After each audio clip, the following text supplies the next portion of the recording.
இங்கே பாருங்க எவ்வளவு ஃப்ரெஷ்ஷாக. இதுதான் வந்து நாட்டு கோவக்காய். இது நல்லா இந்த கருவக்காடெல்லாம் மேலே நல்லா படர்ந்துருக்கும்.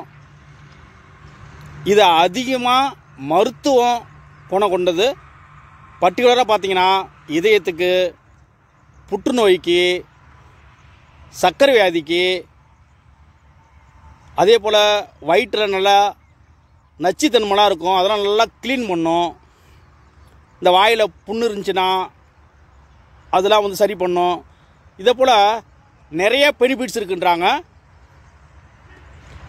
அப்போ இதை வச்சு சூப்பராக இன்னைக்கு ஒரு ரெசிபி பார்க்கலாம். வாங்க வீடியோக்குள்ளே போகலாம். நல்ல ஃப்ரெஷ்ஷான நாட்டு கோவக்காய் இதை எடுத்து வச்சுருக்கேன் பறித்து. இந்த கோவக்காவை இப்படி நாளாக கட் பண்ணிக்கோங்க. நல்லா கோவக்காவை நல்லா இப்படி கட் பண்ணி எடுத்துக்கோங்க. ஒரு பாத்திரத்தில் இந்த அளவுக்கு புளியை எடுத்து இதை நல்லா ஊற போட்டுக்குங்க. ஃபஸ்ட்டு இந்த கோவக்காவை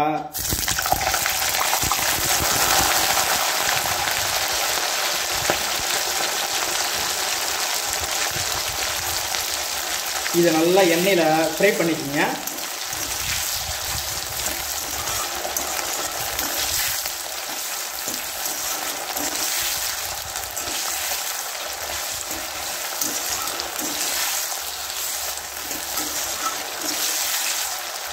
அப்போ தான் இது வந்து நல்லா ஓவர் கசப்பாக இருக்கும்.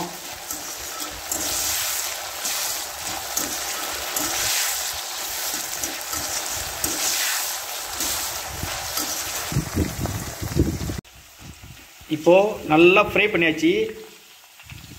இங்கே பாருங்கள், இந்த கோவக்காய் நல்லா சுருங்கிடுச்சு பாருங்கள். இந்த அளவுக்கு நல்லா இதை ஃப்ரை பண்ணிக்கணும். தனியாக இன்னொரு பாத்திரத்தில் எடுத்து வச்சுக்கிங்க. அதே பொரிச்ச எண்ணெயில் கொஞ்சம் போது கடுகு, 4 பச்சை மிளகாய், பூண்டு, வெந்தயம், இது கூட கருவேப்பிலை, சின்ன ஆனியனு, நல்லா முழு ஆனியனை ஆட் பண்ணிக்கோங்க. இப்போ இதை நல்லா வதக்கிக்கிங்க. இப்போ நல்லா வெங்காயம் வதங்கிடுச்சு. தக்காளி ஆட் பண்ணிக்கலாம்.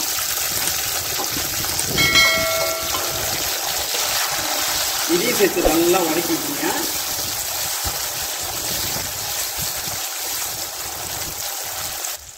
அது கூட மஞ்சத்தூள், காஷ்மீரி ரெட் சில்லி 1 ஸ்பூனு, தூள் அதாவது ஹோம்மேடு மசாலா தூள் இதில் ஒரு 2 ஸ்பூன் ஆட் பண்ணிக்கிங்க. இப்போ இதோட சேர்த்து நல்லா மிக்ஸ் பண்ணிக்கிங்க. அது கூட நல்லா கல் உப்பு நல்லா 1 ஸ்பூன் ஆட் பண்ணிக்கிறேன். நீங்கள் வதக்கி வச்ச இந்த கோவக்காய் ஆட் பண்ணிக்கிங்கப்பா. இது கூட சேர்த்து நல்லா மிக்ஸ் பண்ணிக்கிங்க. கரைச்சி வச்ச இந்த புளிசாரை ஆட் பண்ணிக்கிங்க.